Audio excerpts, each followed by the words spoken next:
A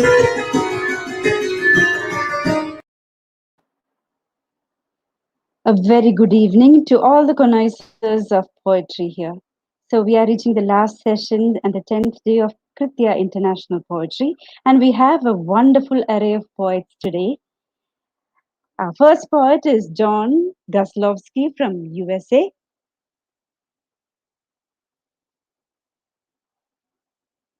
Koon from US.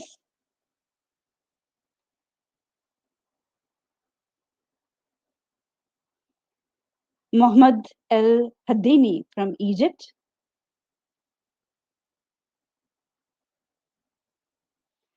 Farid Khan from India.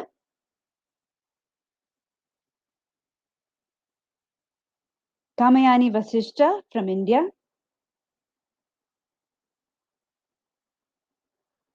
Puja Priyamvada from India. Mita thus will be joining us with translations. Welcome all poets. Now I invite our festival director, our strength behind all these poems and poetry, Mrs. SAXENA, to the screen. Welcome you poets. What a relief. This is the last session of 10 days program where we had more than 150 poets and we have a 10 people, 10 poets team and we had almost 2 sessions daily with 7 to 8 poets daily and almost we had almost 40 to 50 languages from this world. Such a peaceful time for me. This is the real happiness that we could gain this, we could reach to this stage. As you may know that all of you that 2005 only we have started Kritya as a poetry festival. It was the first nomadic poetry festival in India and other places also, and it was also because we used to go to different states and reading poetry in different languages along with our international poets from the different languages. This is a festival which never believes sitting on the dais and reading for the high class audience. We believe to go to the people for whom we write poetry, like orphanage, like prisons, like for hospitals, and for the and to schools, colleges, villages, and many other places. We use poetry as a poetry therapy. Then we were this is 15th poetry festival, and after 17 it was live. We never take any money from any corporate.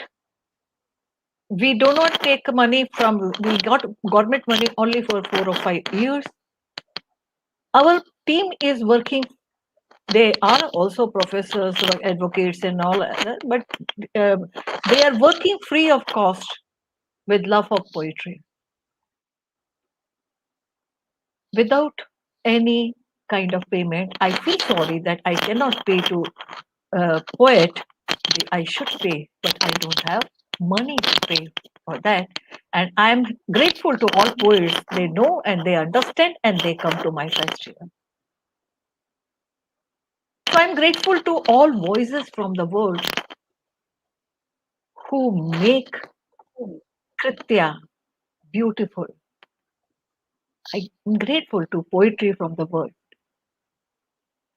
And this is the last session and last day and last session. And Babitha, who is with Kritya for 2014 onward, she is leading us.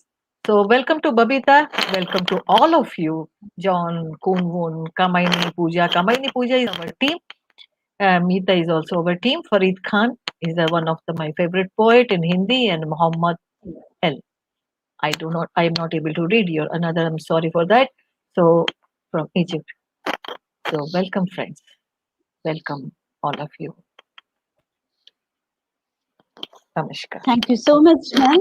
Thank you so much. And we are all here for the sheer love of poetry.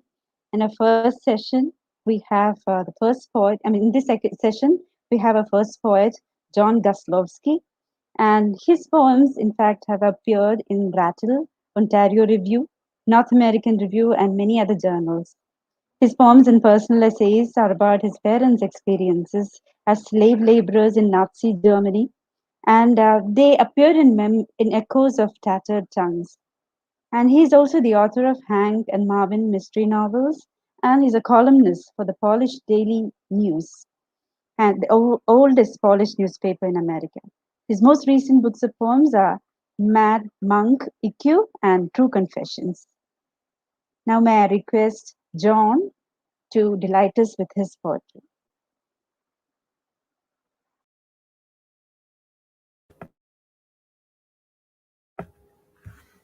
Thank you for having me here. And I'm going to read several poems. The first one is about the monk Ikkyu.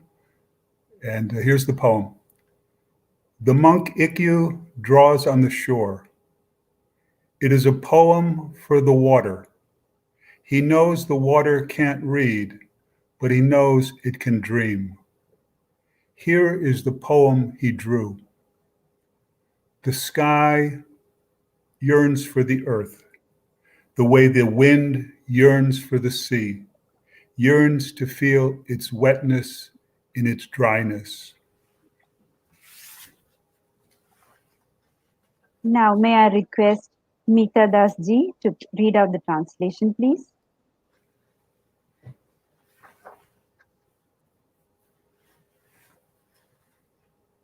Unmute herself. Mita, please unmute yourself.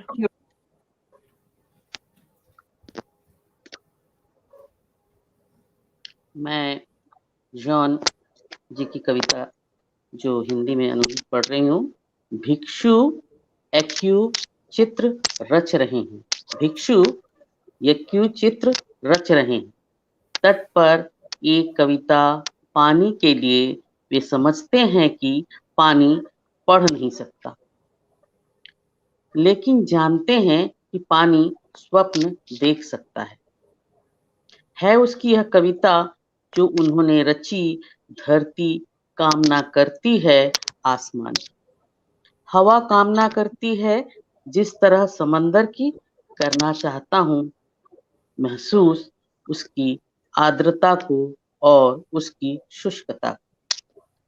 इसका अनुवाद रति सक्सेना जी ने किया। Shall we go on to the next poem, John? Yes. The next poem is called Tonight the Beach is Silent. There are no swimmers here tonight.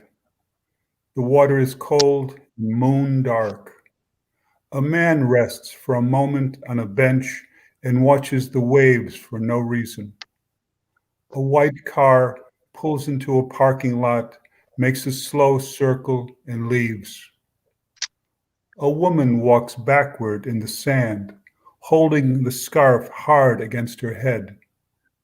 She may be dreaming, her eyes watching the imprints left by her shoes. A white plastic grocery bag balloons along the grass. It's going somewhere, just moving, sometimes slowly, sometimes fast as the wind picks up. I can hear the water.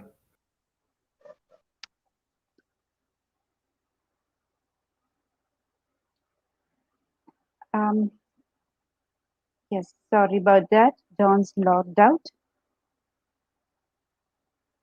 I'll be reading out the rest of John's poem. I can hear the water, the almost quiet waves swooshing across the wet, cold sand. No other sounds now. Not cars, not voices of young boys playing tag in the glass beyond the real red flat and wire storm fence leaning wave-like toward me and then away. Now I request John, I read out the rest of the poem because you had logged out for a moment. Mita Das ji, please read out the translation. आज की रात समुद्र तट मौन है। आज की रात समुद्र तट मौन है। कोई तैराक नहीं है यहाँ आज की रात। शीतल है समंदर और काला है चांद। एक शख्स गुजरता है बेंच पर, गुजारता है कुछ पल बेंच पर और निहारता है लहरों को बेवजह। एक सफेद कार पार्किंग से खींचती है, एक घेरे में धीमे से निकल जाती। एक महिला पीछे की ओर चलती है रेत में, लपेटे अपने दुपट्टे को मजबूती से सिर में।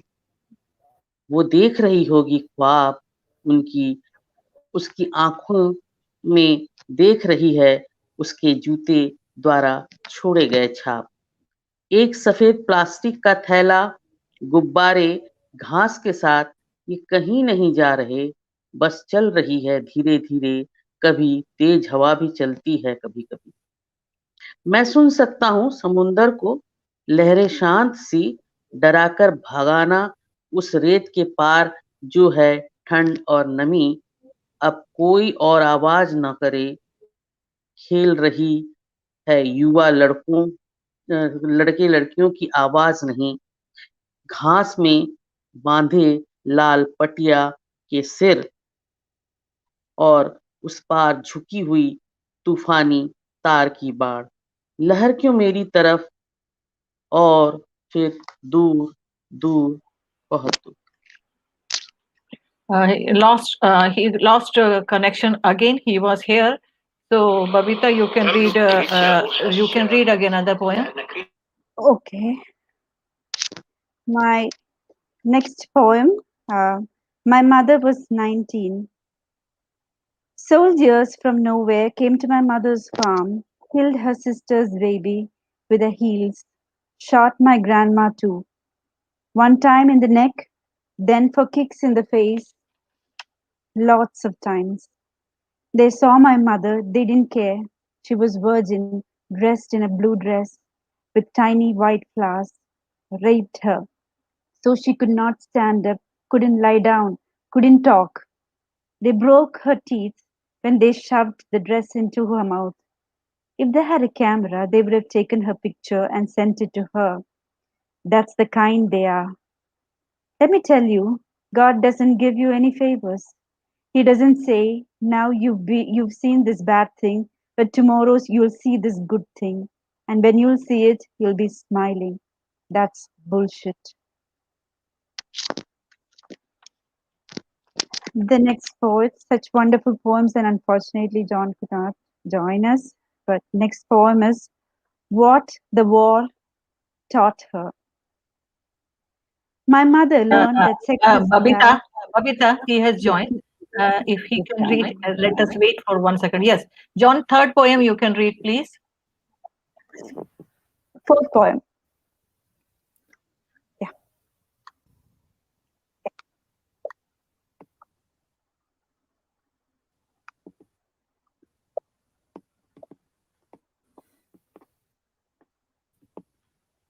John, can you hear? Can you read fourth poem, please?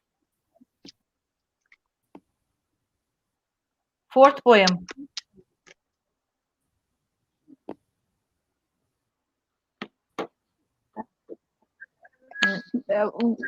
Oh, yeah. It's yeah, please.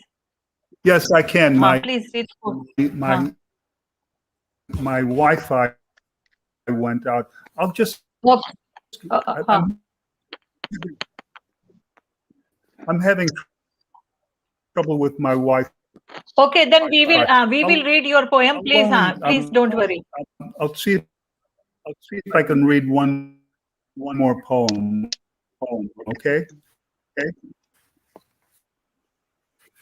The poem is called.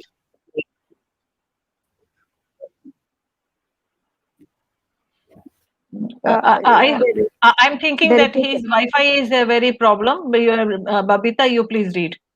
Can you hear me? Or maybe we'll get back to him towards the end, ma'am. We will get back to you. To the you just tell him, please. Tell him. We'll get back to you. You know. We'll carry on with Koon. Koon Woon, our next poet. Here's the poem. It's called My Mother Yes. Was 90.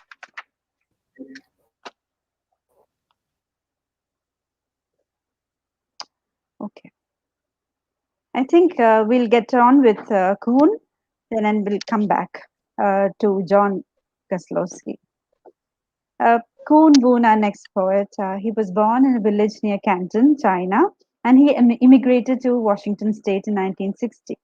He is the author of poetry collections Rice Bowls, previously uncollected works of Koon Woon, Water Chasing Water, and The Truth Invented House, Rented Rooms. It was winner of Josephine Miles Award from Penn Oakland. Now, Woon is also the publisher of Goldfish Press and the literary magazine Chrysanthemum. He lives in Seattle. Koon, I request you to please read your poems. Thank you. On holding contradictions. A famous poet reviews a young poet, so aware and willing to bear contradictions. A half bowl of soup is half full and half empty. The full gun barrels discharge to make themselves empty. The house divided, half a house fights half a house. Lincoln's thoughts no longer stand. Only half the arts, half the farts, love or leave these lands. Poor writers, for obvious reasons, can't fathom a billionaire's mind. It's like asking a hobo to match the cinders of his campfire to stars in the sky. In the metaphysical, a cork randomly bounces between two mental poles. But in actuality, the poor writer steps out of his rooming house into the 7-Eleven he goes. Hegel didn't eat bagels, and neither did Newton, fakes he consumed. Adam Smith starts a little rock band, and later big drums went boom, boom. Contradictions are fine if, like a lemon contained by its rind, the crooks would study legal logic to slip past legal hooks. I suppose contradictions of various kinds, some tricky and fine, but the simple formula accessible to schoolboy is that a single contradiction will prove assertions of any kind. In the Korean War, prisoners endure brainwashing that proves the volatility of metaphysical swings. But well, high in the tower, contradictions are easily held to undermine careful analysis of clashing of wills. In where the mind is clearinghouse with many views, the authors retreat in the back streets and look down from their balconies. Life is simple as dew, they say. Just give us a morning latte. While it's true now that nothing is categorically true or false, in music or in wars, but please do not think I'm trying to be difficult. But it seems to me, if I contradict myself twice, I'm back to where I was before. The second poem is untitled. Nameless, these white petals, blossoming and falling at the side of this serpentine road, I can make this journey fewer than a half a dozen years more. But to see a delicate petals, white petals, litter as if worthless on the cold ground, I, another nature's child, too am learning to let go. Nameless, we remain, nameless, we go on. Mita ji, please read out the translation.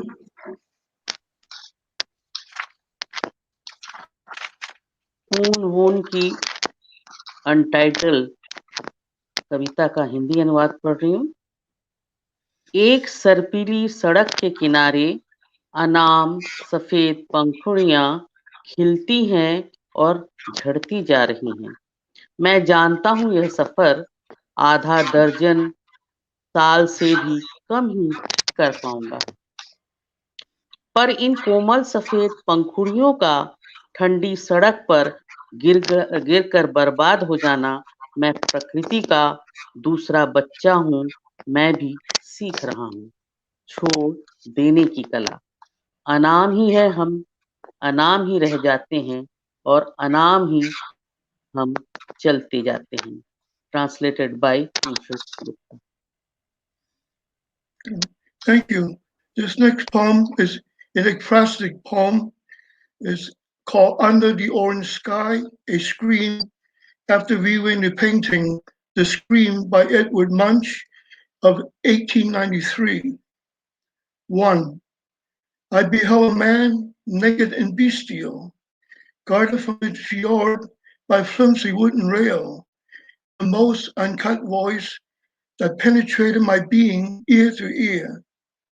A voice seldom sought, a voice seldom heard, charged the air, enwrapped me, mummified me. It was not a friend that I knew too well, finicky about his toiletry. I am a dog too old to wish it were a butterfly. 2.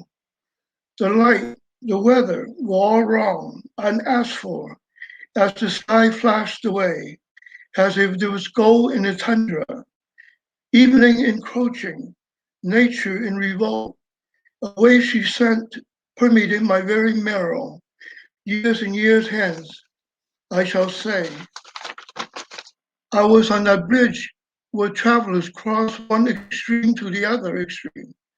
I tell you this, but I'm no Lazarus. In my final poem is Bare to Green. Bare is the season, twig by brittle twig, updraft and downdraft, rain followed by sleet. Hot tea in my room, Frigidaire kicks over, hums. No, it is electricity borrowed from Susie.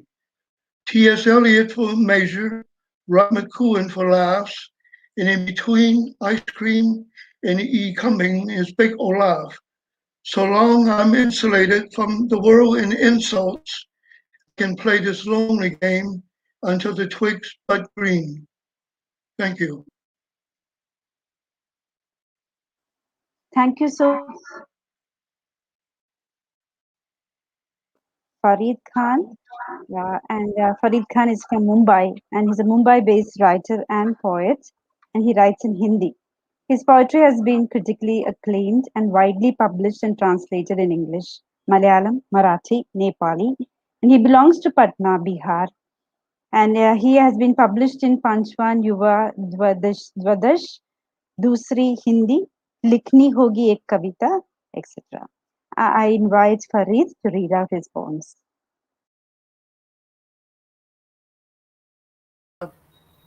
कि आपने मुझे इसमें शामिल होने का मौका दिया।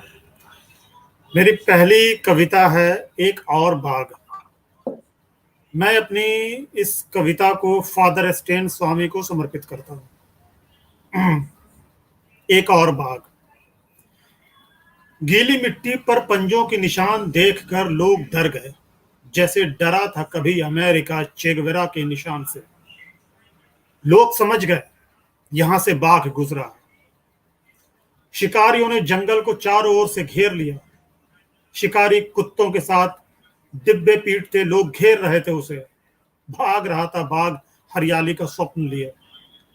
उसकी सांसें फूल रही थी और भागते भागते छलक आई उसकी आंखों में उसकी गर्भवती बीवी। शिकारी और पास आते गए और वह शुभकामनाएं भेज रहा था अपने आने वाले बच्चे को कि उसका जन्म एक हरी भरी दुनिया में हो। सामने शिकारी बंदूक लिए खड़ा था और बाघ अचानक उसे देखकर रुका। एक बार की सकते में धरती भी रुक गई। सूरज भी एक टक ये देख रहा था कि क्या होने वाला।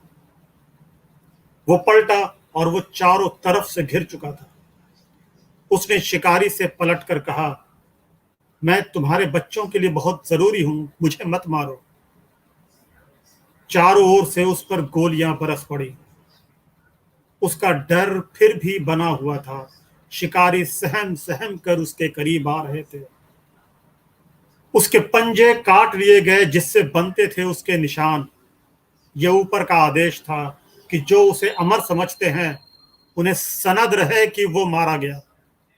आने वाली पीढ़ियां भी ये जाने उसके पंजों को रखा गया है संग्रहालय में। Babita ji.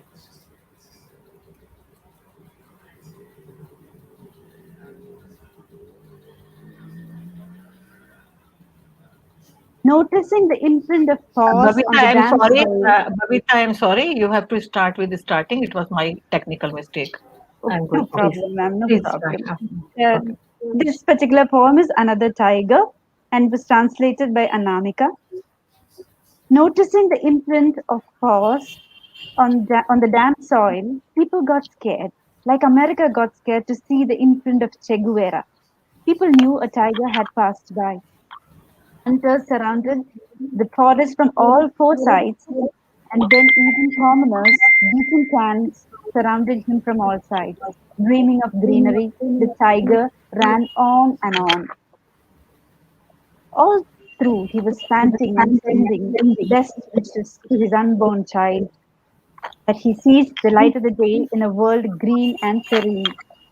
The hunter was right before his eyes, with a gun in his hand, and the tiger stopped suddenly in terror.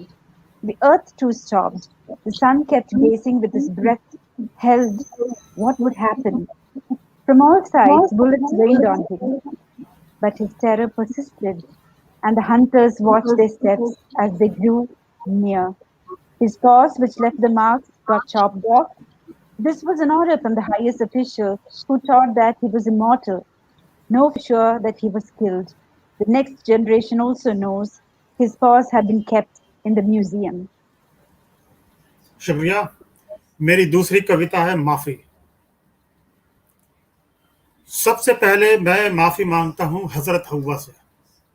मैंने ही अफवाह उड़ाई थी कि उसने आदम को बहकाया था और उसके मासिक धर्म की पीड़ा उसके गुनाहों की सजा है जो रहेगी सृष्टि के अंत तक। मैंने ही बोए थे बलात्कार के सबसे प्राचीनतम बीज। मैं माफी मांगता हूं उन तमाम औरतों से जिन्हें मैंने पाप योनि में जन्मा हुआ घोषित करके अज्ञान की कोठरी में धकेल दिया और धरती पर कब्जा कर लिया और राजा बन बैठा और वजीर बन बैठा और द्वारपाल बन बैठा। मेरी ही शिक्षा थी ये बताने की कि औरतें रहस्य होती हैं, ताकि कोई उन्हें समझने की कभी कोशिश भी ना करे। कभी कोशिश करे भी तो डरे, उनमें उसे चुड़ैल दिखे। मैं माफी मांगता हूं उन तमाम राह चलते उठा ली गई औरतों से जो उठाकर ठूस दी गई हरम में। मैं माफी मांगता हूं उन औरतों से जिन्हें मैंने मजबूर किया सती होने के लिए।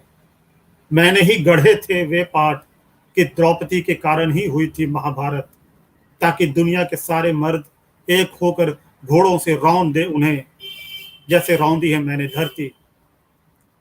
मैं माफी मांगता हूं उन आदिवासी औरतों से भी जिनकी योनि में हमारे राष्ट्रभक्त सिपाहियों ने घुसेड़ दी थी बंदूकें। वो मेरा ही आदेश था। मुझे ही जंगल पर कब्जा करना था, औरतों के जंगल पर। उनकी उत्पादकता को मुझे ही करना थे नियंत्रित। मैं माफी मांगता हूं निर्भया से। मैंने ही बता रखा था कि देर रात घूमने वाली लड़की बदचलन होती है और किसी लड़के के साथ घूमने वाली लड़की तो निहायत ही बदचलन होती है। और वो लोहे की सरिया मेरी ही थी, मेरी संस्कृति की सरिया। मैं माफी मांगता हूं आसिफा से। जितनी भी आसिफा हैं इस देश में, उन सब से माफी मांगता हूं। जितने भी उन्नाव हैं इस देश में, जितने भी सासाराम हैं इस देश में, उन सब से माफी मांगता हूं। मैं माफी मांगता हूं अपने शब्दों और अपनी उन मुस्कुराहटों के लिए जो औरतों का उपहास करते थे। मैं माफी मांगता हूं अपनी माँ को जाहिल समझने के लिए, बहन पर बंदिश लगाने के लिए, पत्नी का मजाक उड़ाने के लिए। मैं माफी चाहता हूं उन लड़कों को दरिंदा बनाने के लिए, मेरी बेटी जिनके लिए मांस का निवाला है। मैंने रची है अन्याय की पराकाष्ठा। मैंने रचा है अल्लाह और ईश्वर का भ्रम। अब औरतों को रचना होगा इन सब से मुक्ति का सैलाब। जी Babita ji. I apologize. This is translated by Sindhushni Tripathi. First of all, I apologize to Eve. It was me who spread the rumor that she had persuaded Adam and her menstrual circle is the punishment for her sinful act. That will remain till the world ends. It was me who sowed the oldest seeds of rape. I want to apologize to all the women who were pushed into the darkness of ignorance by me, as I declared them sinful by birth and seized the entire earth and became the king and minister and gatekeeper. It was my education that said women are mystery and that no one would dare to understand them, and if someone did, they would see a witch. I apologize to the women who were abducted while walking on roads and pushed into the harem. I apologize to each and every woman who was forced by me to immolate themselves. It was me who narrated that Draupadi was the sole reason behind the Mahabharata, so that all the men would come together and squash the women riding their horses as I have quashed the earth. I apologize to those tribal women who were pierced with a gun in their vagina by a patriotic soldiers. It was my command. It was me who wanted to seize the forest of women, and I had to control the productivity. I apologize to Nirbhaya. It was me who had told everyone that women who roam around at night are promiscuous. And those who roam around with men are absolutely promiscuous. That iron rod was mine, the rod of my culture. I apologize for words and smirks that mocked women. I apologize to Asifa. I apologize to each and every Asifas of this country, to each and every Unnaos of this country. I apologize to each and every Sasarams of this country. I apologize to my mother for thinking of her as dumb. I apologize to my sister for putting constraints on her, to my wife for laughing at her. I apologize for making my boys monsters, for whom my daughter is just a bite of meat. I have created the height of injustice. I have created the illusion of Allah and Ishwar. Now women have to break barriers of their lives.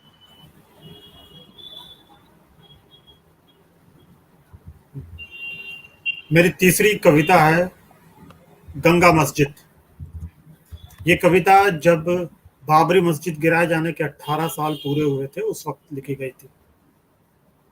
Ganga मस्जिद, ये बचपन की बात है, पटना की। गंगा किनारे वाली गंगा मस्जिद की मीनार पर खड़े होकर घंटों गंगा को देखा करता था।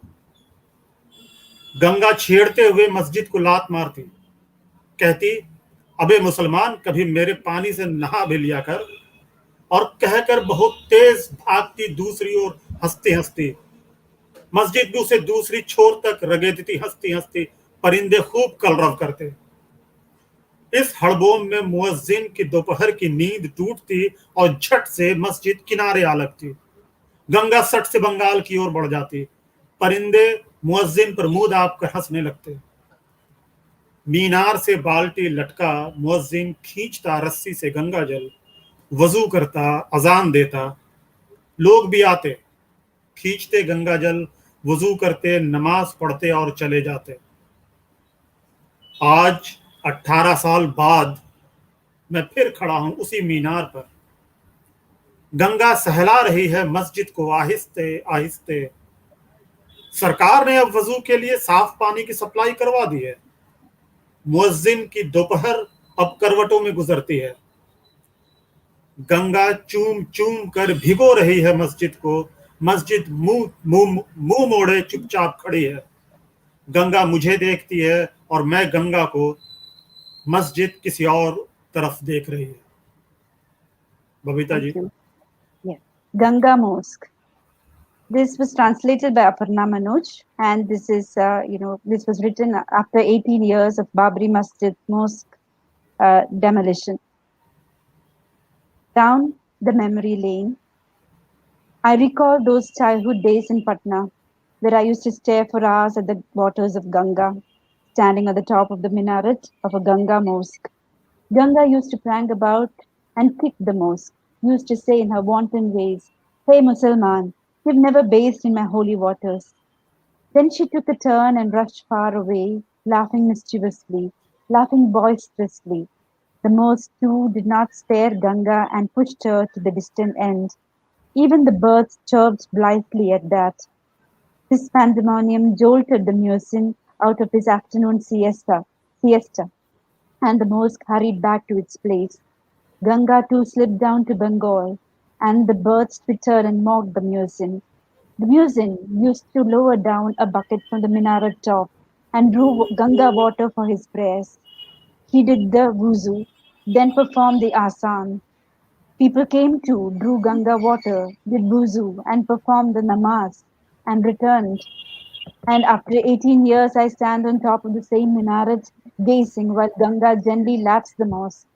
Now the government supplies clean water for performing wuzu, and the muezzin sleeps restlessly, occasionally changing sides. Ganga kisses and drenches the mosque lovingly, but the mosque has turned his face away. Ganga looks at me, bewildered, and I look at Ganga, the mosque looking in another direction. So those were really, really powerful poems by Farid Khan. Thank you so much for it. Next, we have Mohammed El Hedeiny. He's a poet and short story writer from Damanar, Egypt. His latest short stories won the State Incentive Award for Literature in 2019, and two of his manuscripts of poetry were shortlisted for the Afifi Matar in 2018 and in Arab Gallery for Culture and Arts Awards in 2020. Welcome, Mohammed.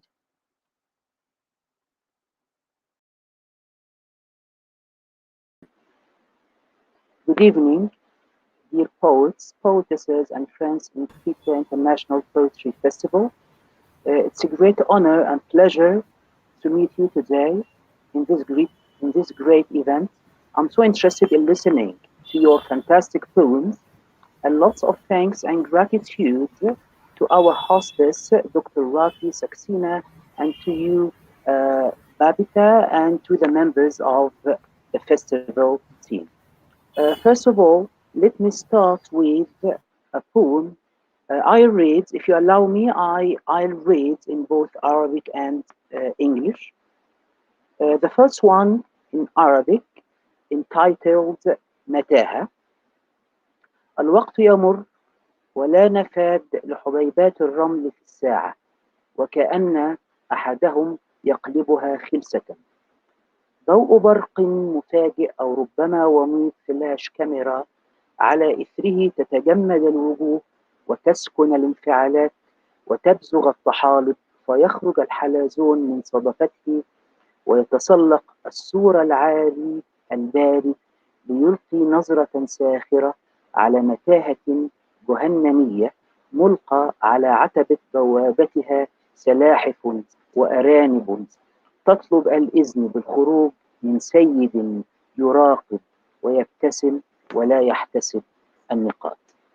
This is my poem in Arabic and I read its translation in English. My first poem is entitled The Labyrinth. Time is running out, yet no running out of the grains of sand in the clock, as if someone is flipping it over. A sudden lightning, or maybe a flash of a camera causes faces to freeze, tempers to cool down, and algae to bloom. All of a sudden, the snail comes out of its shell and climbs the high cold wall to cast a cynical look over an infernal labyrinth at its doorstep lying turtles and rabbits, begging an exit permission from a master who monitors and smiles but doesn't count points. This is my first poem.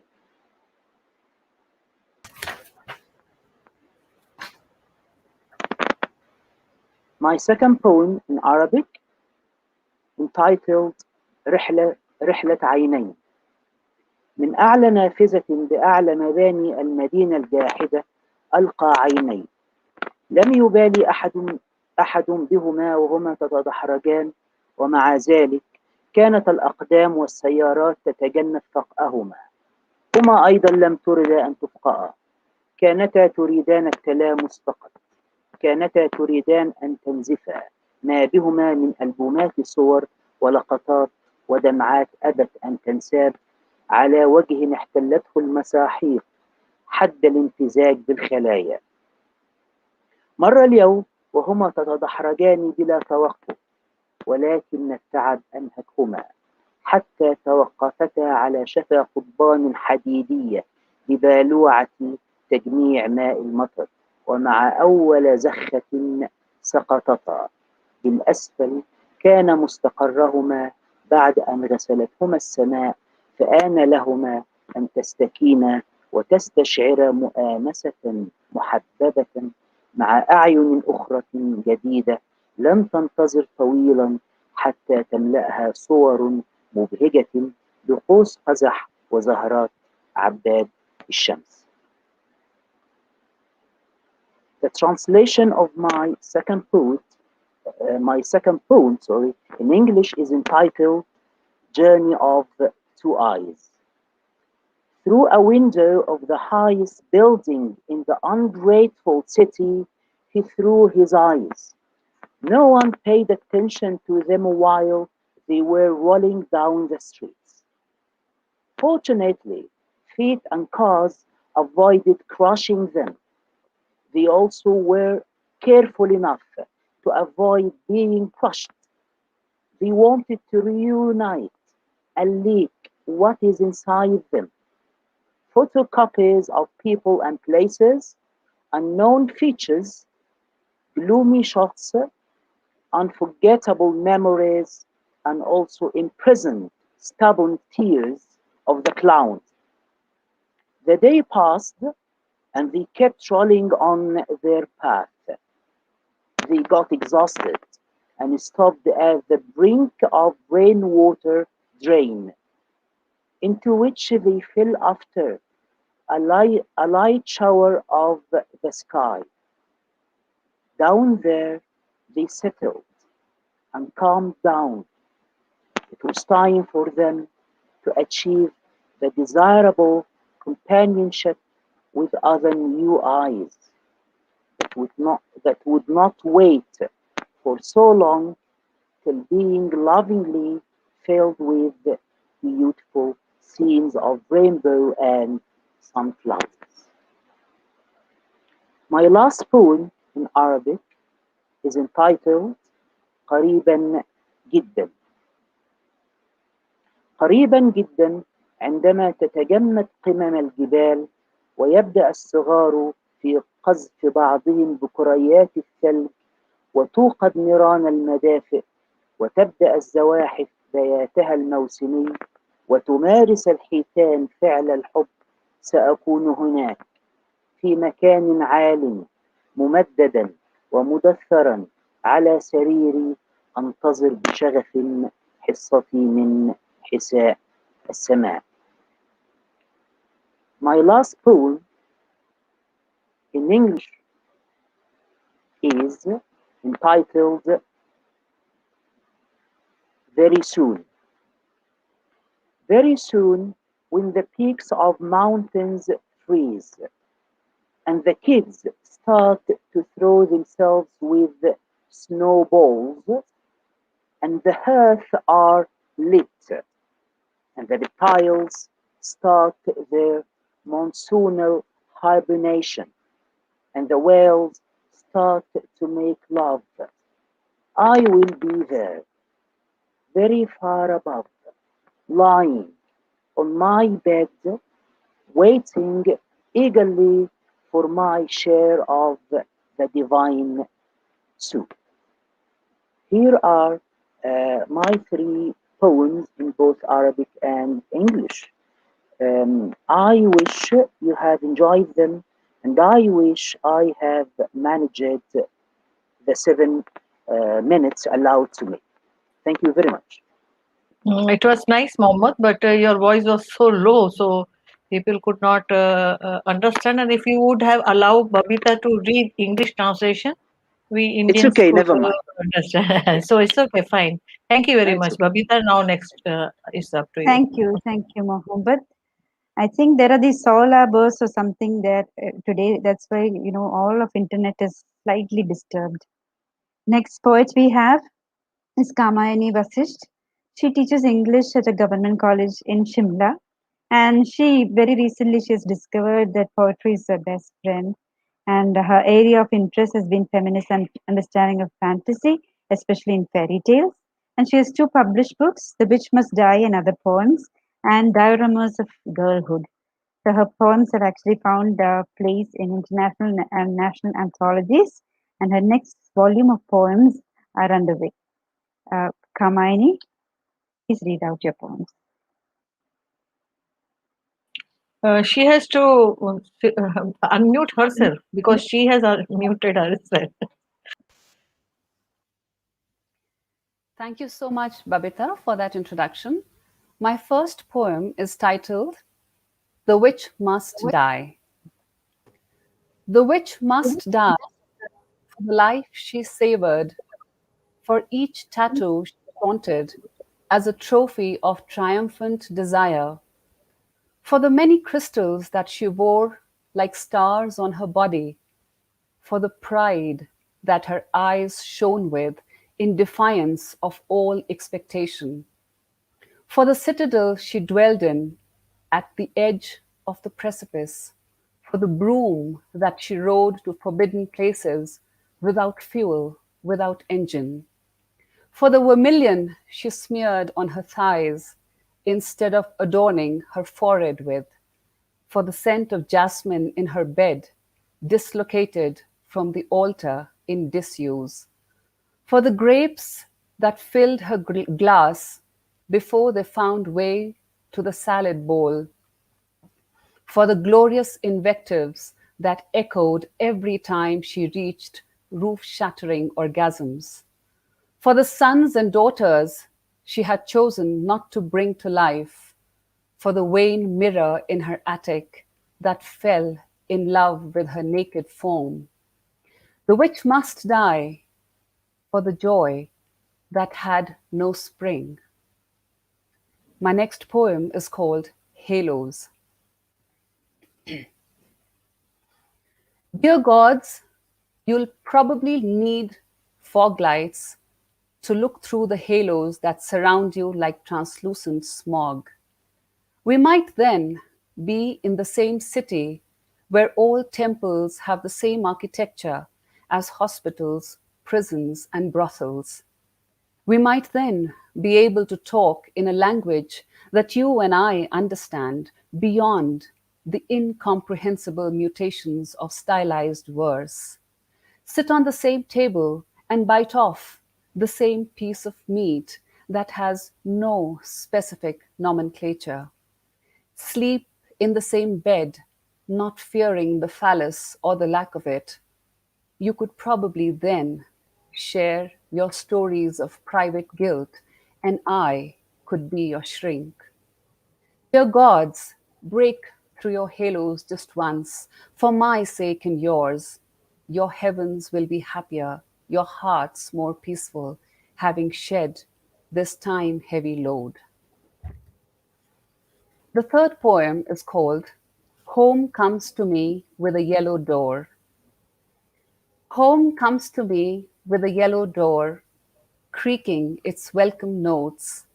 It comes to me in the smell of my dad's century-old books bought in Daryaganj one sultry afternoon, saved from the monsoons by the handcrafted leather covers. It comes drifting to me with the song playing in the local bus, the same that my mother would hum in the kitchen, trying to drown the din of her emotions. Home comes to me in the hushed family stories that have been hanging in the old canvas bag behind the door. It comes surging in the warm rush of the first time I fell in love with this body. Home comes to me every time I try to go away from the home that comes to me. My fourth poem is called Cows. Gora is an unsuspecting victim of market-linked sexuality.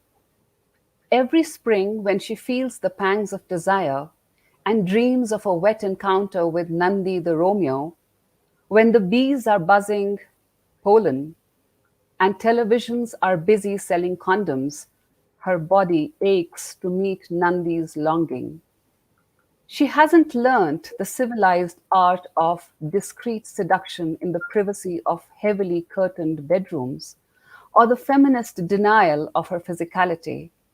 She spells her unabashed lust for life, little knowing it is unfeminine to do so.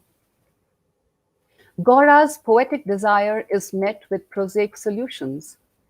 An injection is all it takes to settle this existential turmoil that stirs her being once in a while. Nandi does not need to meet her. She, in turn, doesn't deserve him. Cows are mothers, they must be only that. Asexual, uncontaminated with desire, seeking to be milked for the millions of hungry children waiting in long queues at mother dairy outlets, children of mothers who do not breastfeed for fear of sagging forms. The last and fifth poem is called Recipe for Ladyfinger Pickle. You will need to hunt for the finger that has learned to explore herself, not slender, not manicured, not gloved, maybe one that had stood up in the face of challenges and denials. A bottle of oil from the deepest crevices of desire, collected from the press, drop by drop, each time the finger has found home and home has found her. Some salt from the sweat and tears that have found way through the network of lines on her face that deepened and whitened with each passing life she let go. Some vinegar she has fermented in the casks of sweet nothings gone sour, and in the bottles that stored her dreams before they became rancid and smelt of putrid possibilities. Condiments she has collected over years of delicious encounters that tantalized her taste buds in the most vibrant gardens of love, of joy, of hate, and anger. Assemble the ingredients at room temperature and let the jar bask in the sun for a lifetime. Note, do not serve to pigs. They don't relish pickled ladyfingers. Thank you.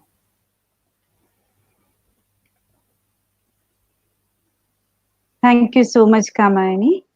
The next poet we have is Puja Priyamvada. She's a bilingual poet, author, columnist, translator from India. Her poetry has been published at several leading global and national portals, anthologies, and journals in English and Hindi. She defines herself as an ember living as an ice cube. As a poet, she represents the chaotic and uncertain times she has lived in and also her diverse experiences as a woman, a single parent, a mental health and invisible disability survivor, researcher, and activist. Her poetry is about the process and words that define these experiences. Now, may I invite Pooja to read out her poems?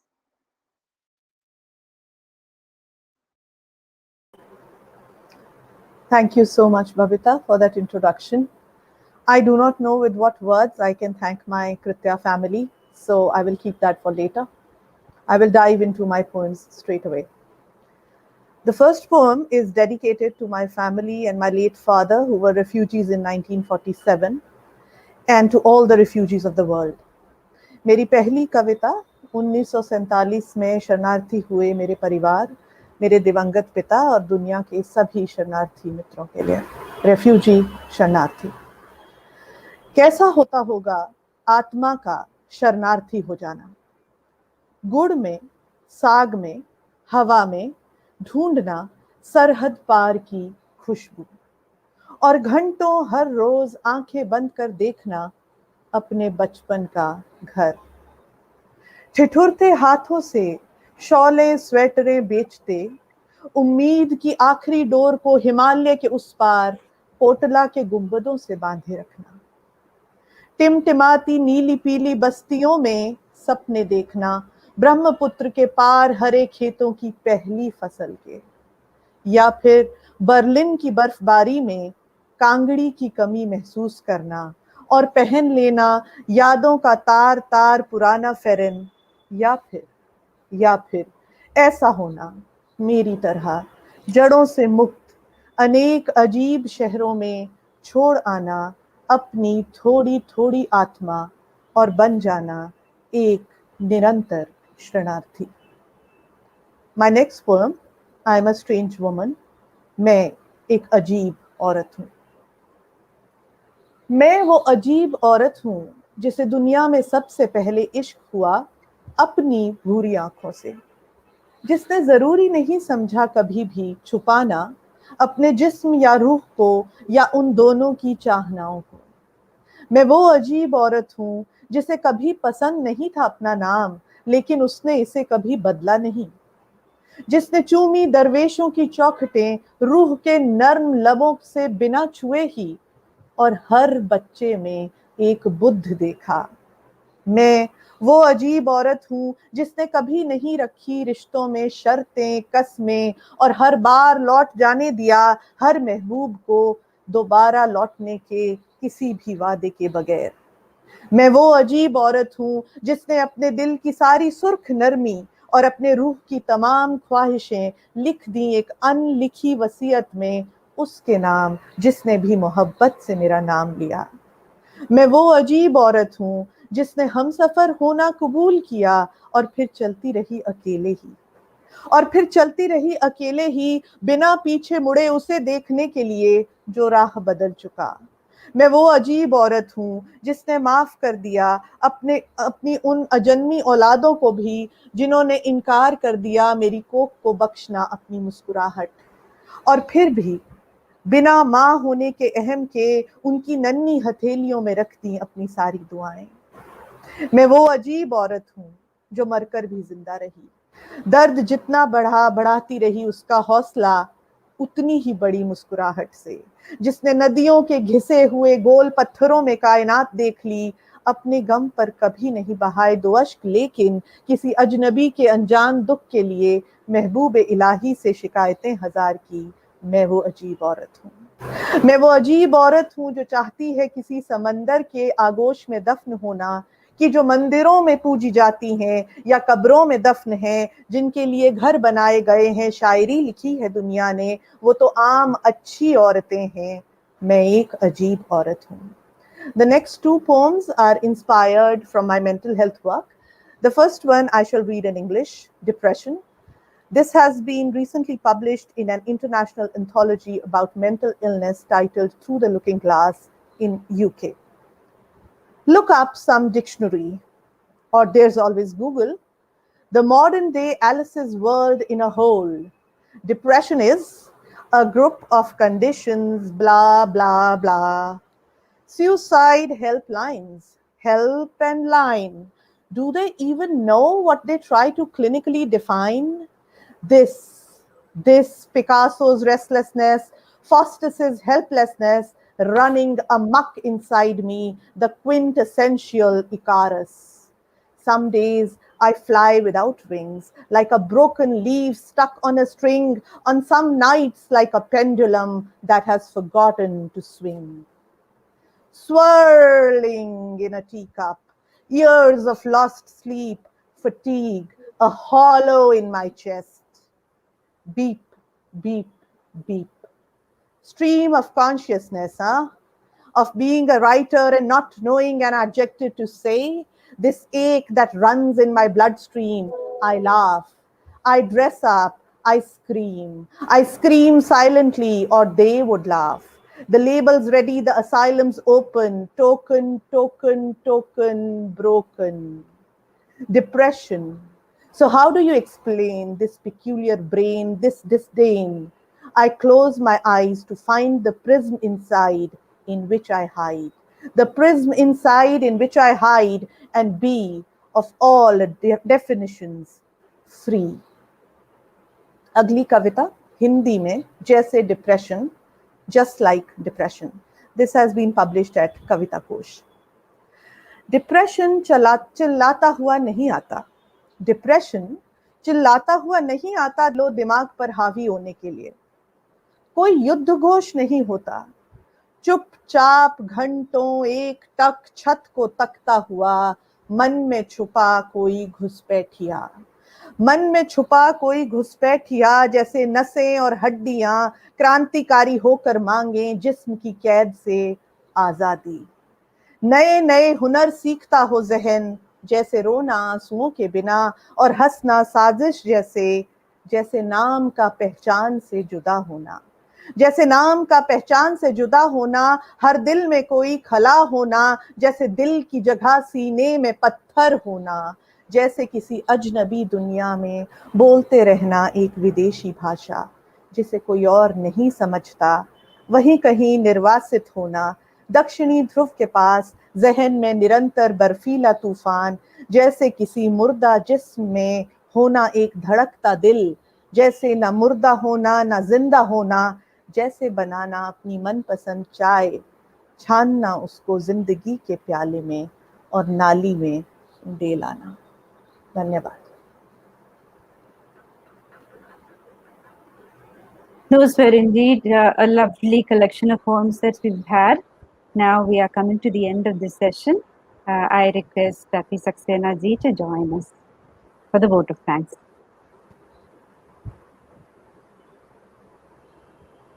At last, if your net was working, please end with your poem. Yeah, Do you want? yeah. John, we'll end with your poem. Can you read? Please. Can you read, John? If not, no problem. I think his net is so weak. Yeah, there is So, no problem. There's no problem. Maybe we'll wind up now.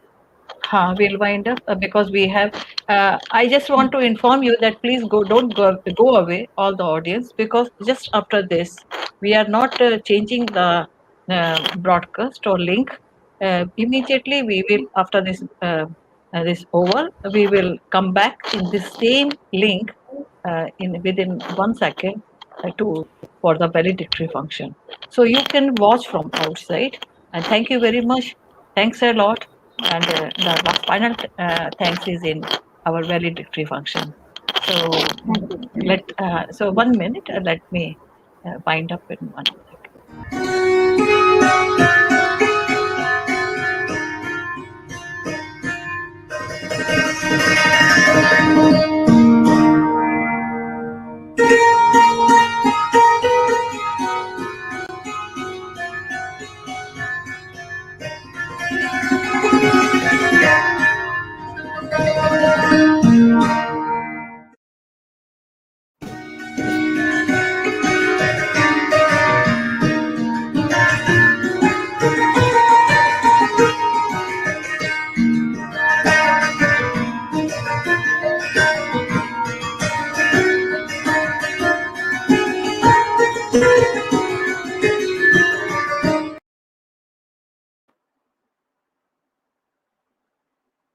A very, very good evening, everybody. We have reached the 10th and the last day of Kritya International Poetry Festival.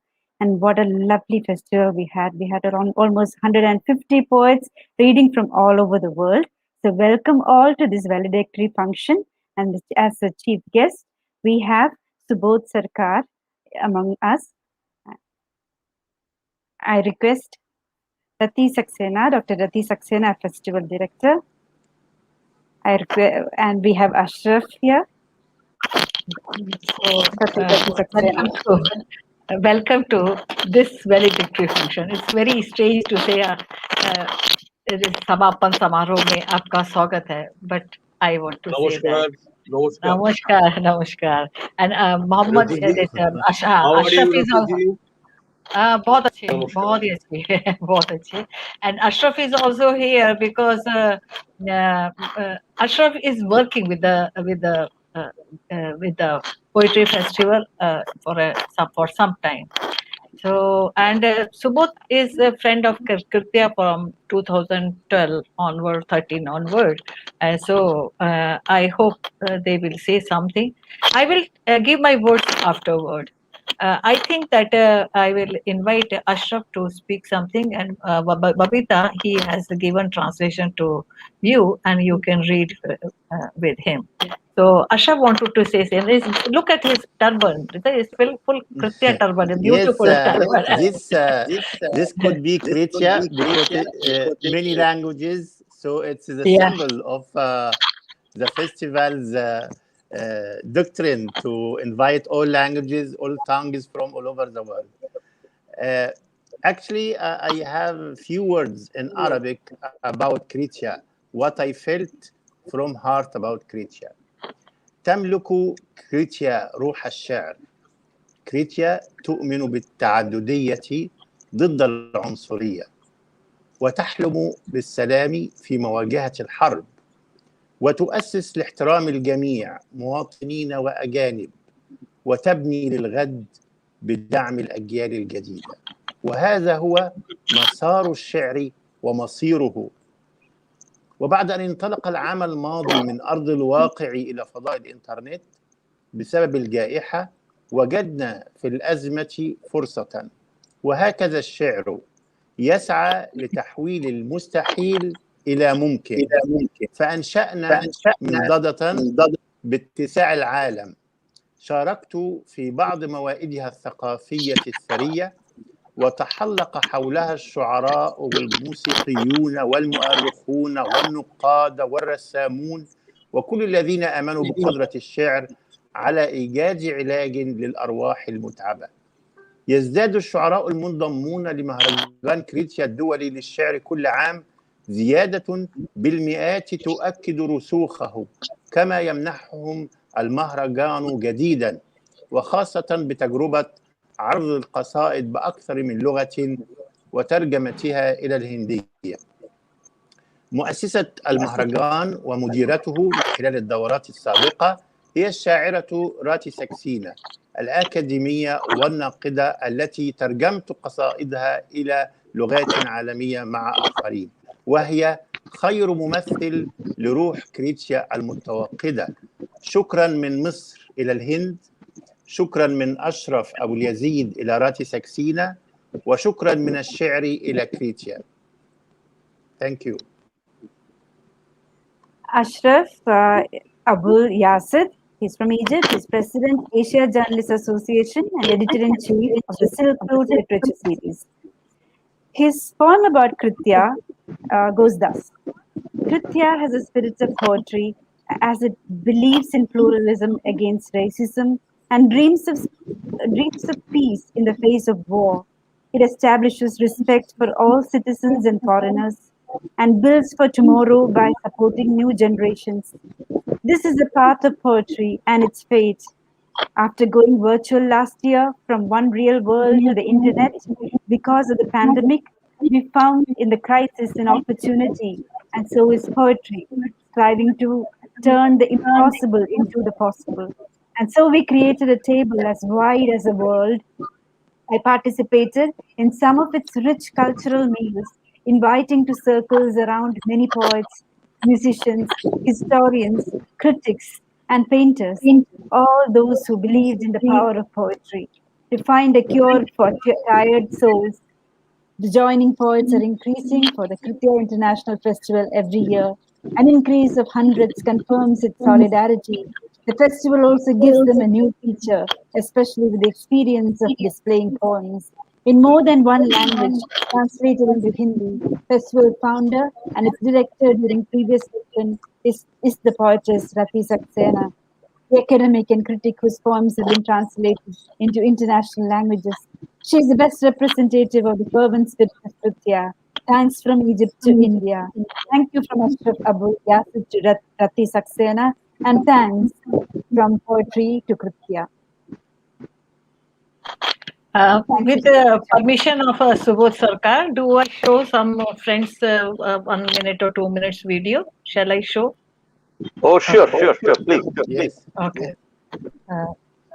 This is Oddveig. Hello, I am Oddveig Klyve from Norway.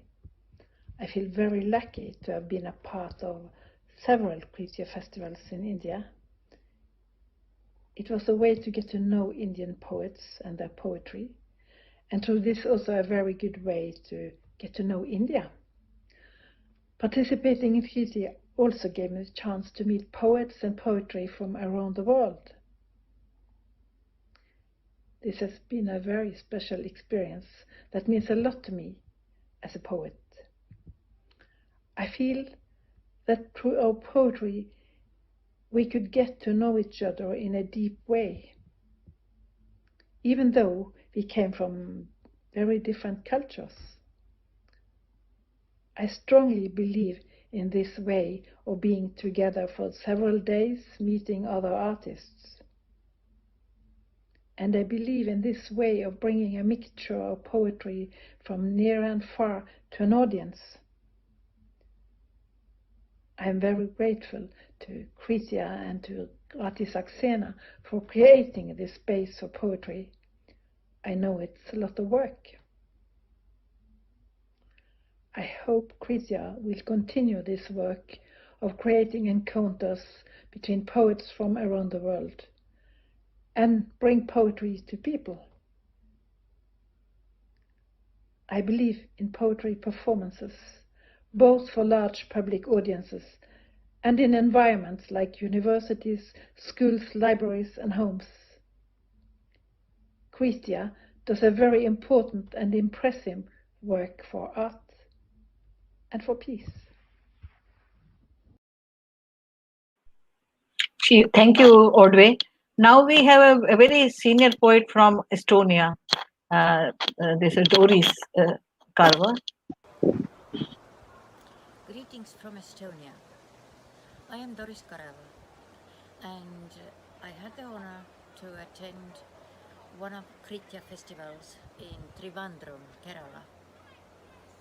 I was very, very impressed because this festival was not only very professional, but it was also more meaningful than just coming together and reading some poetry.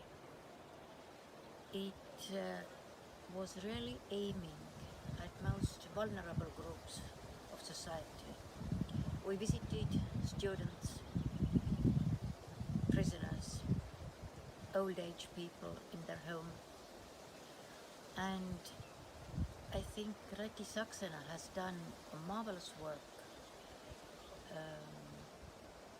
bringing the power of word to people and healing the world with poetry.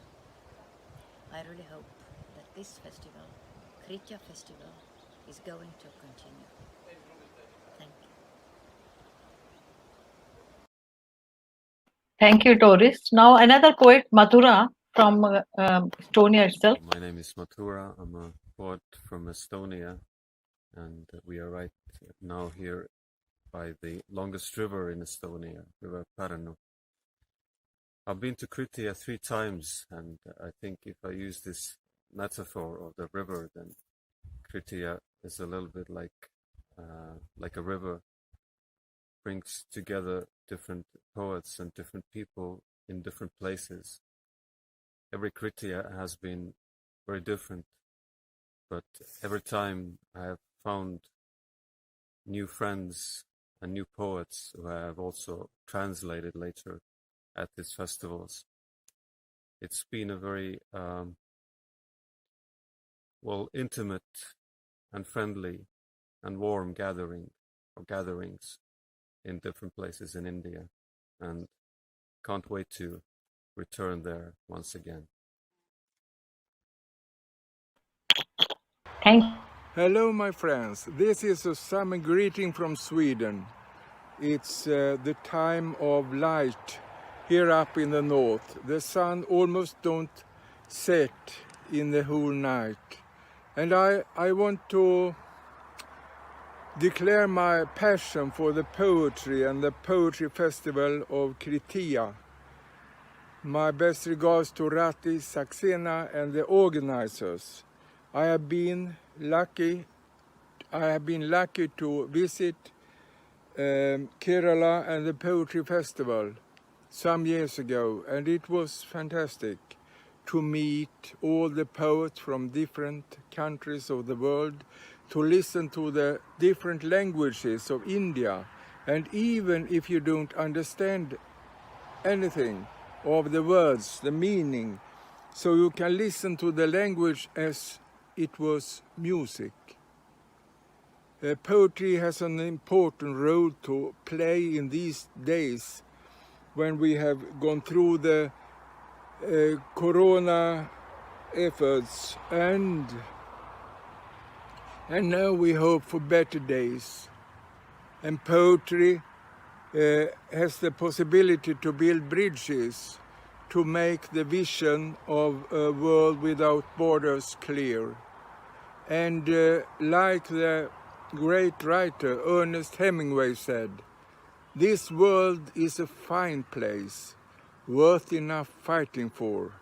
I want to send you my regards and hope that you will read and listen to many wonderful poems during the Web Festival of Kritya in 2021. All the best and summer greetings from Sweden. Bye-bye. Hope to meet you again sometime, somewhere in the world. Thank you. Thank you, Bangbo. Now we have... Hello, friends of Kritya. I am Zingonia Zingone, recording this video from Rome, Italy. I have been a part of Kritya since 2010, when I first came to know of the festival through a festival in Rome called the Mediterranea. The festival organizers sent me kindly to Mysore to take part in Kritya. And there I met Dr. Rati SAXENA, poet and mother. I call her my Indian mother.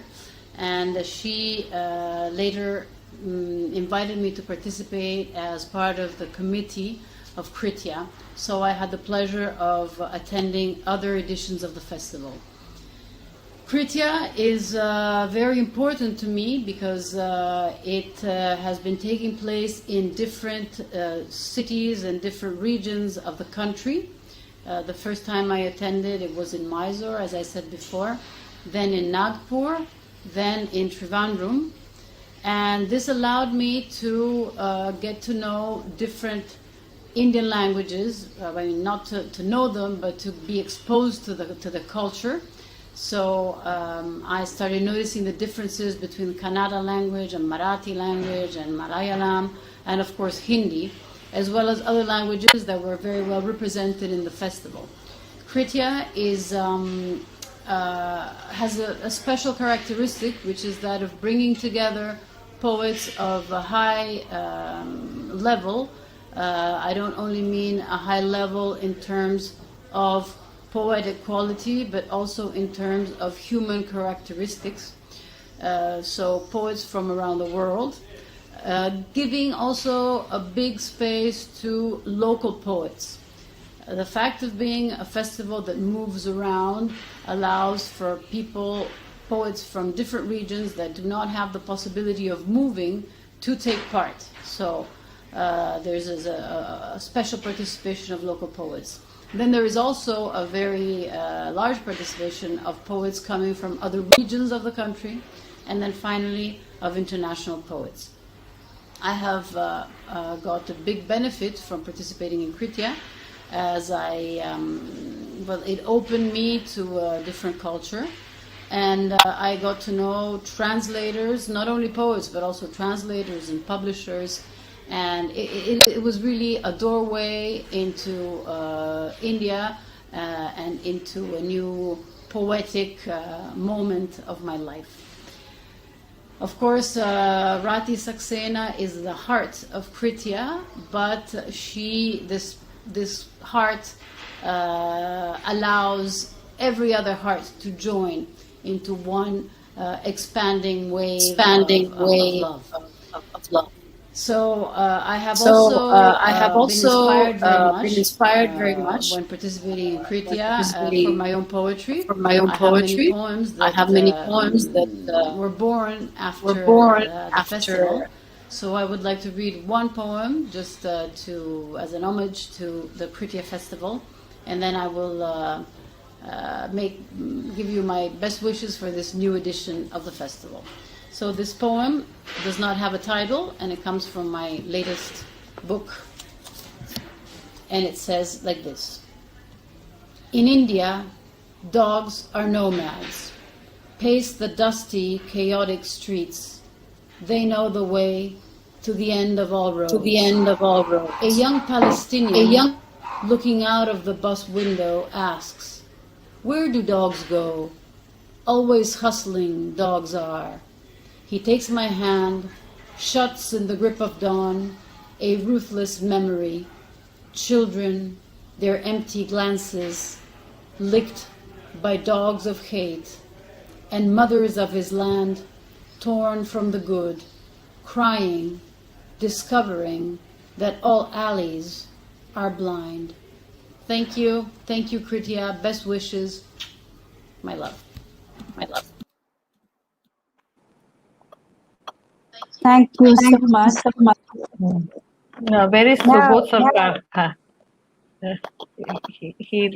We lost him. Where is Subodh? So actually we have to invite him. And I think this net is really problem.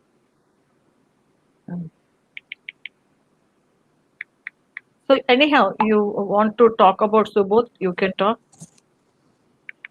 Yeah, my pleasure to introduce Subodh Sarkar.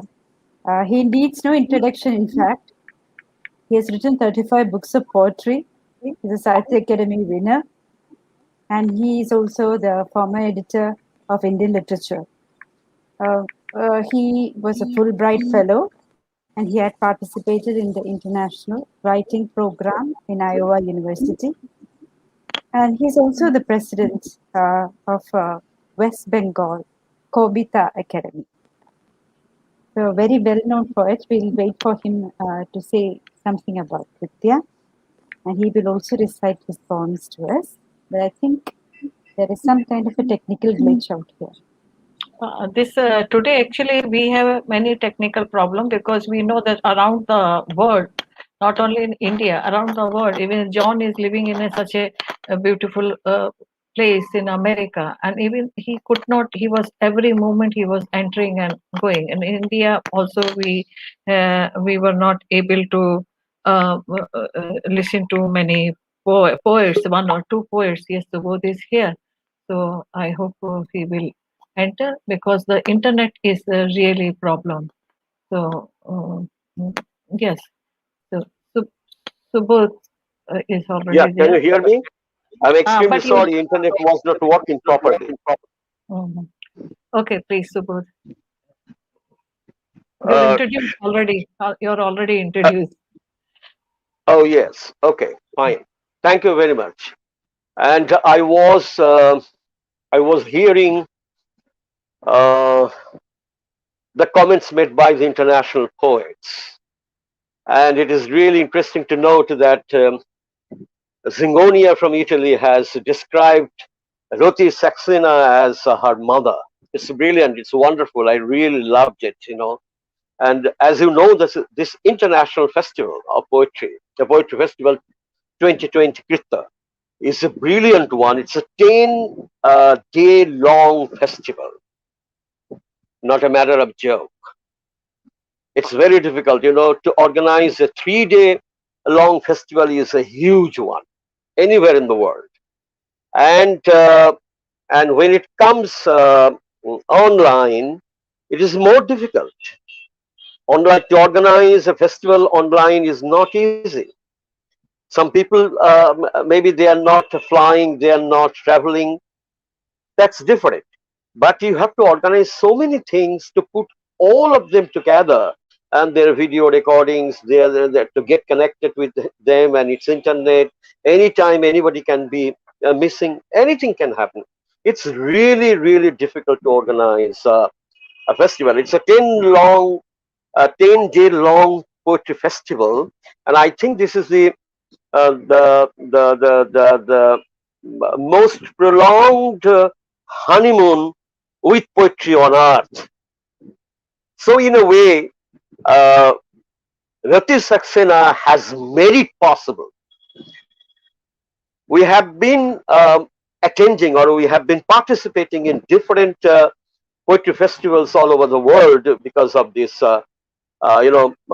internet privilege, but technological privilege. But at the same time, I must congratulate Kritya and SAXENA for doing this festival, making this festival possible. For me, it is incredible, and that Rotiji has made it possible. I have just 2 points to make before I read my poems. Number one, that she has, or Kritya has invited so many poets from around the world, from all over the world. The Sweden was speaking just now, Italy was speaking, Estonia was speaking. We have a poet with us from Egypt. So many voices, different voices. So these voices are the testimony to pluralism. So this festival acknowledges the dignity and power of pluralism, of many voices. So when you appreciate many voices, you appreciate poetry. Poetry is the source of pluralism. Poetry goes deep inside you. It goes to tell you, or it comes to you to tell you, to give you this message. I love this world. We badly need love. Love is the only cure. And when the world reels under different threats, then love is the answer. So a poetry festival, which is basically a champion of pluralism, is also speaking about human love, the power of human love, the capacity of human love. And that's the most important thing that we get from poetry, or get in poetry. Number two, that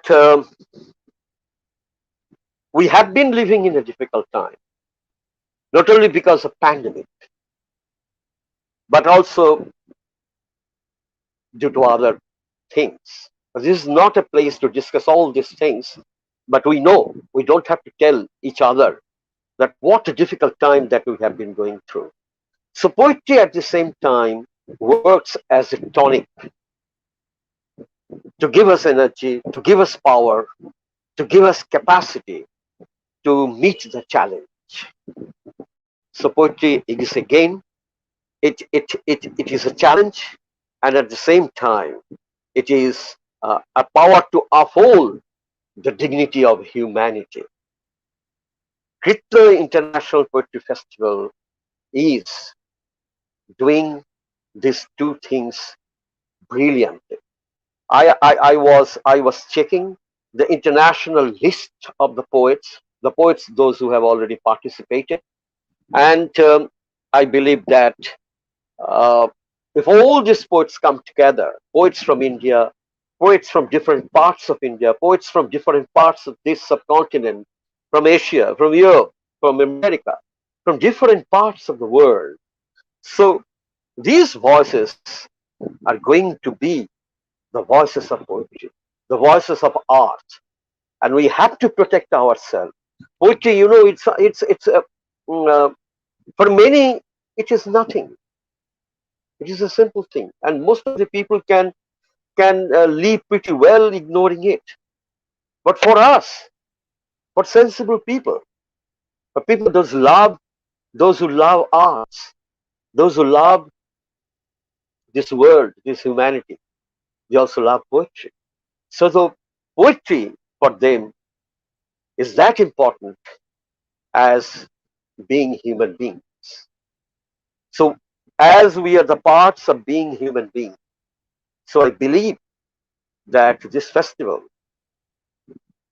is going to remain in our mind as a token of that belief that we wanted to live in pluralism. We wanted to hear many voices. We wanted to communicate across languages. We wanted to communicate across the borders. And finally, we met at a station, and that station is called poetry. As for example, tonight we have at one of the stations that is called Kritya International Poetry Festival. So I again thank Roti SAXENA, and her friends.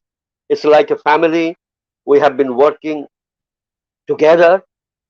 Everybody cannot come forward to work, but at the same time, I believe that writing a poem is also doing a great help towards the success of the festival.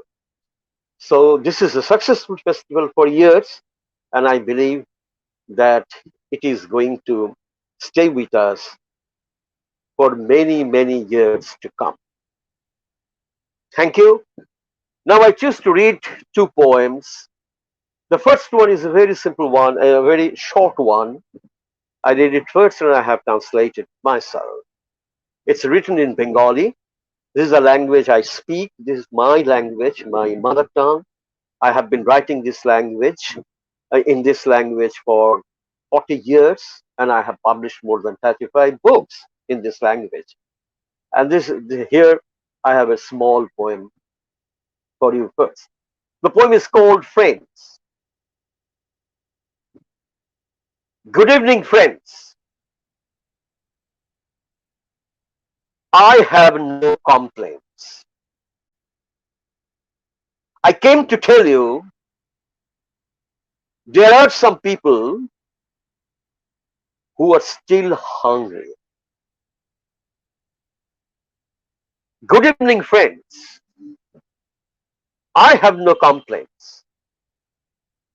There are some people who have no homes, who live in hollows. Good evening, friends. I came to tell you I have no complaints. Some hungry men are waiting outside the plaza. They wanted food. They wanted roti. They wanted chana. Instead, we gave them God, as if God is a better sandwich than all other sandwiches in the universe.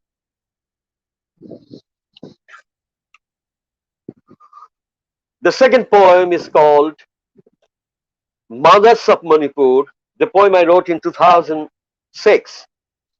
You know, when the mothers of Manipur, as many as 14 mothers, came down to street and they stood naked. They were protesting against the Indian army as Monorama was lifted from her home, from her heart, and she was tortured, she was raped, and Manipur turned violent. But you know that Manipuri people are so they look so soft, and they are so soft spoken, and they can be violent. In 2006, I found the mothers of all persons, the mothers, they came down to street and they stood naked against the Indian army. And you know that there was a draconian law which was terrible, that law said that it says that they can lift a girl or can kill a boy and they don't have to account for. This is a terribly bad thing which was happening all over that part of the country. The poem is called Mothers of Manipur. The first two stanzas I would like to read in Bengali so that you can hear the sound of the language. Manipurer ma নগ্ন উঠে দাঁড়ালো আমার মণিপুরের মা, এই মায়ের দু চোখ থেকে চোখ পেয়েছি, আশিরো নখ ভাষা পেয়েছি, পেয়েছি সারে গামা, নগ্ন উঠে দাঁড়ালো আমার মণিপুরের মা। আর্মি জিপ চলে গগন তলে, আর্মি জিপ সারে জাহাঁ সে বলে, আর্মি জিপে মেয়েটি আছড়ায়, আর্মি জিপে বোতাম খোলা চলে। ও মেয়ে যদি ফিরেও আসে ঘরে, ও মেয়ে যদি গগন তলে মরে, পুলিশ মুছে দিয়েছে তার নাম, বাড়ি কোথায়, ইম্ফলের বাইরে কোনো গ্রাম। Now I read my English translation of the poem. I read only first 2 stanzas, 3 stanzas of the poem, but it runs into 6 stanzas. Mothers of Manipur.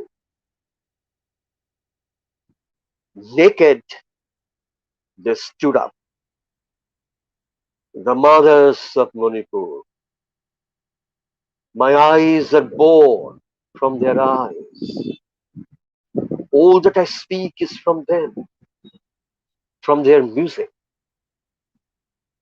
Naked, they stood up. The mothers of Manipur.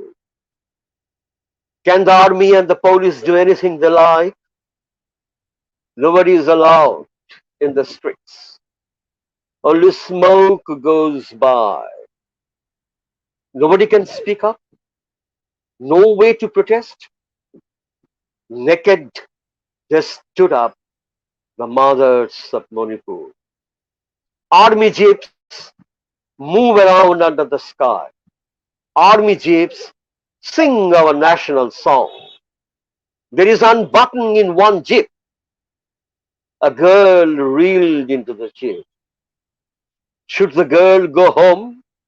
Should the girl die under the sky? Police have erased her name. What's her address? A village outside Imphal? This is what happens every day. A girl is found unconscious, her younger sister missing. Only their scarves flutter from the trees. But in the month of July, the limit is past. Naked they stood up, the breast milk givers. Let the world watch the veins in their chest. How do you feel when you see your own mother naked? As Assam rifles shut the gates, I feel as a deed in the womb. I feel the river Ganga streaming out hot. The mothers of Manipur, redefined mothers, where mothers walk naked in protest. Colonels, commanders, what did you do? Do you think your mom remains mom? She is burning. She is burning. She is burning inside every mother. A mother within mother. Thank you. Thank you so much, Subodh. Now, Thank you. now I invite Rati ma'am. She has some of the history of Kritya to recollect, and let's listen into her. Actually, I don't want to talk again and again about Kritya, that how I started and all, but people should know about the history of it. The 2005, when Ayappa Panikar, you may know that he was not only a poet or he was not only a very big scholar, but he was the father of Malayalam poetry and Malayalam poetry in this state. He was like a father figure. He was creating poets in this country, in this state, and he was so much in poetry that he was guiding the whole state actually. And you cannot find a poet like him who was loved like Ayappa Panikar. So in 2005, Ayappa Panikar before itself asked me to start a web journal because it was not a uh, uh, not a time for the web journal. It was, and he said that bring only poetry, because that is the thing, that if you bring stories and other things with poetry, then people will not read poetry. So better you read only, bring poetry. And then his another idea was that bring the international poetry, translate into Indian languages and Hindi especially, and bring Indian poetry and translate into English. So there will be a bridge between uh, world. And that is how I have started with very humble money, which I spend myself only. But you know that when we start good work, that many good people will join you. And then B.D. Dattan, who was the Hussein of Kerala, gave his logo. Then you know, the Kavalam Narayan Panekar, he came with his theater, which was, he is a very expensive, but he didn't take any money from me.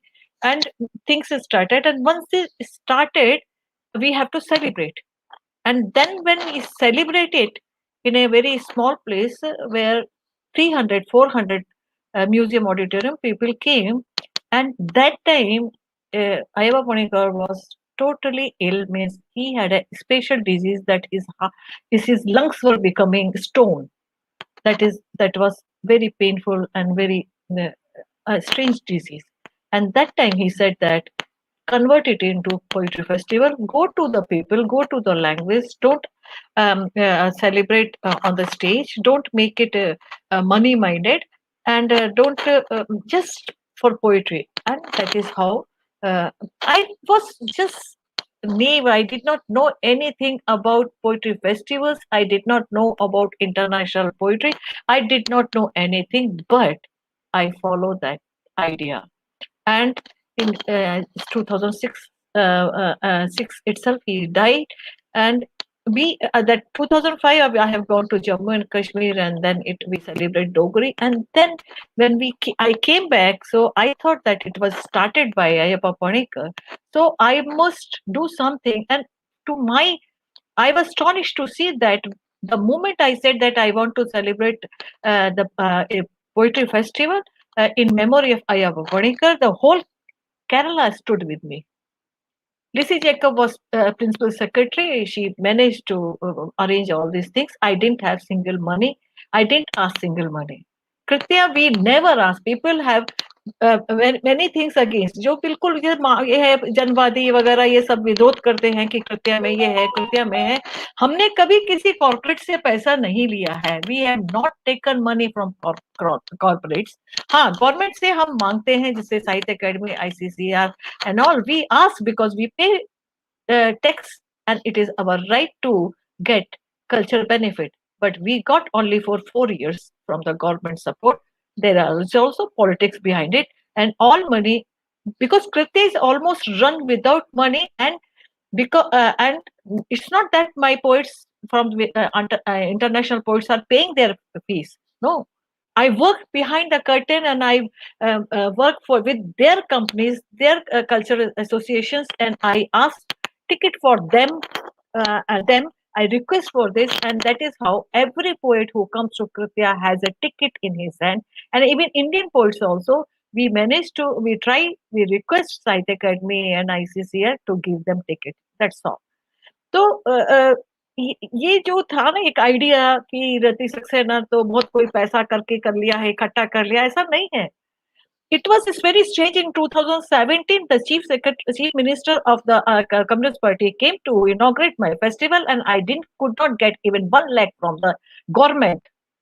It was and you know that he was my chief guest. And if they didn't give me 1 lakh even, still, one IS officer told me that the strange thing for us is that कि रति सक्सेना इतना कम पैसा क्यों मांगती है, how she manages without this much money. And when Kerala has done one international festival, Kriti, they spent 60 lakhs, and my festival over in 6 lakhs with 23 international guests and 30 guests and local guests, Miss Kerala guests, Malayalam guests.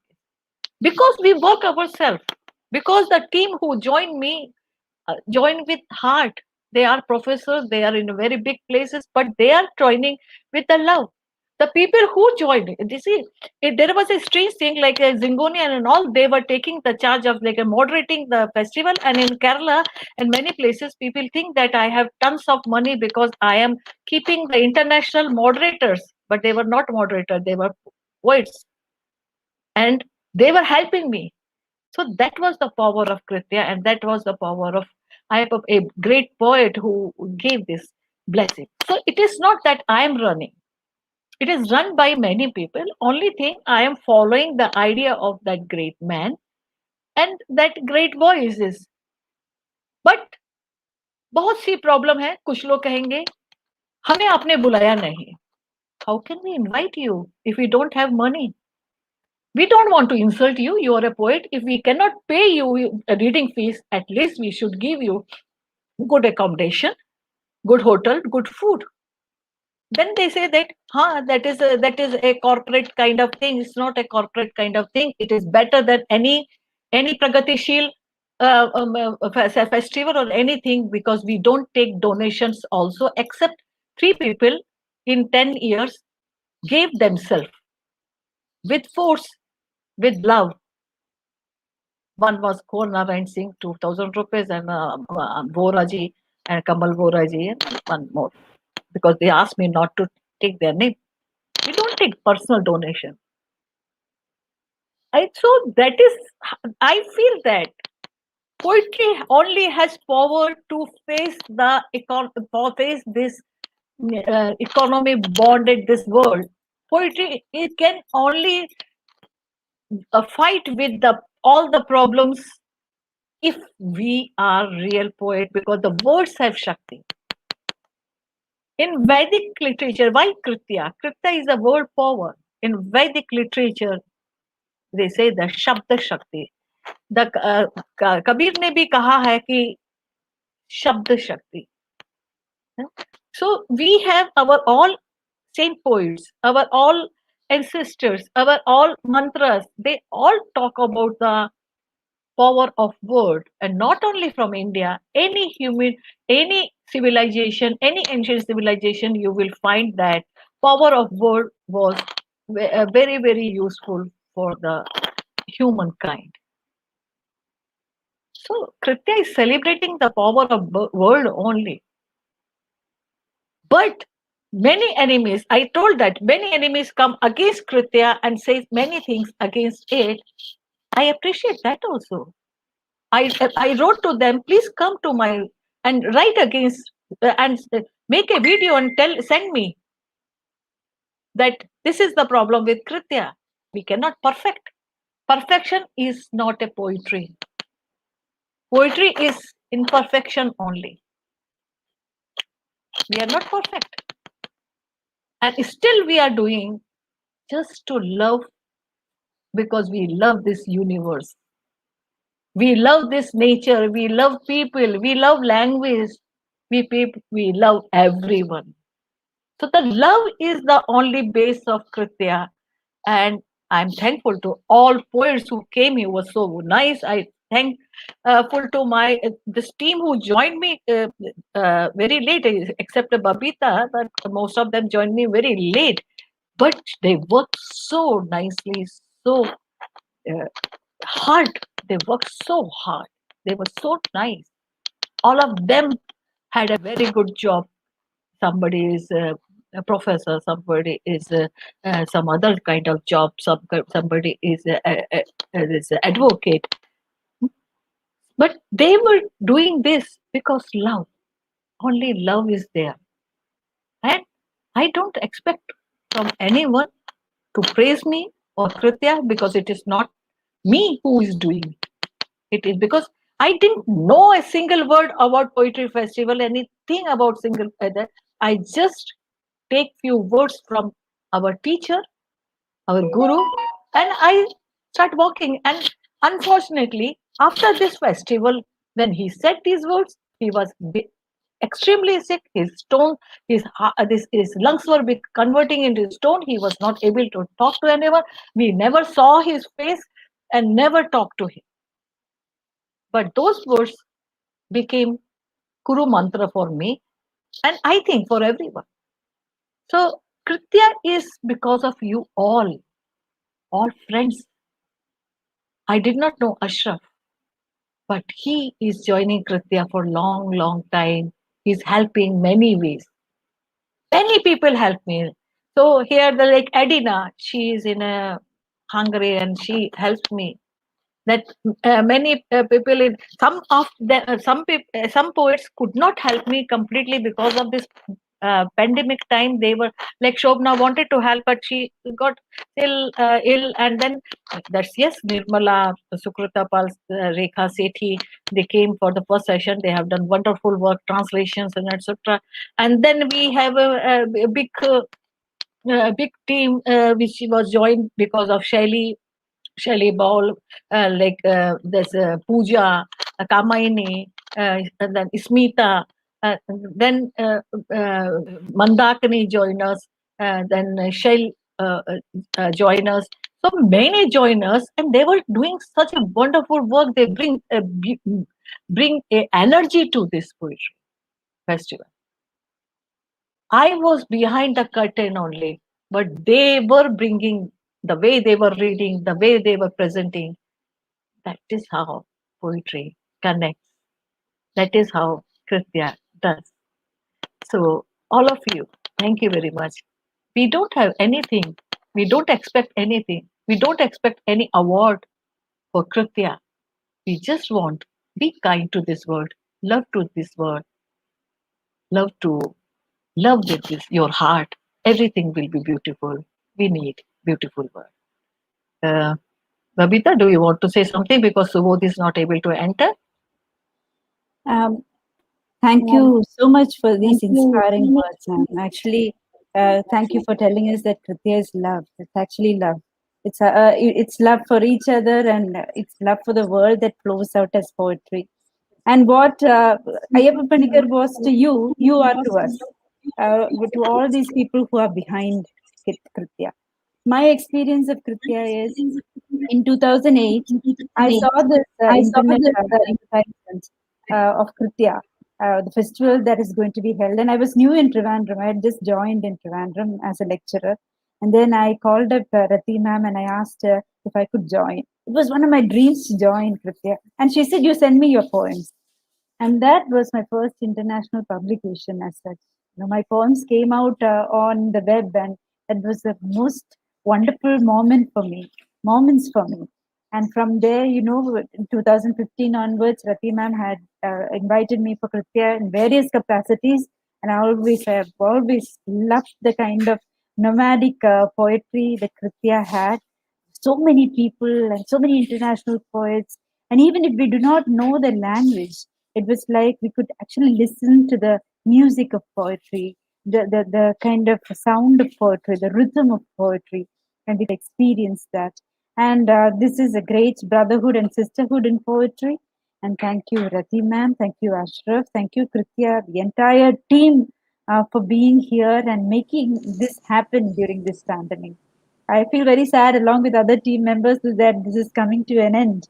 But definitely, we'll roll on next year onwards as well. So thank you so much, Rati ma'am. Thank you, Ashraf ji. So wonderful being part of Kritya, and 10 days are over. Thank you all so much.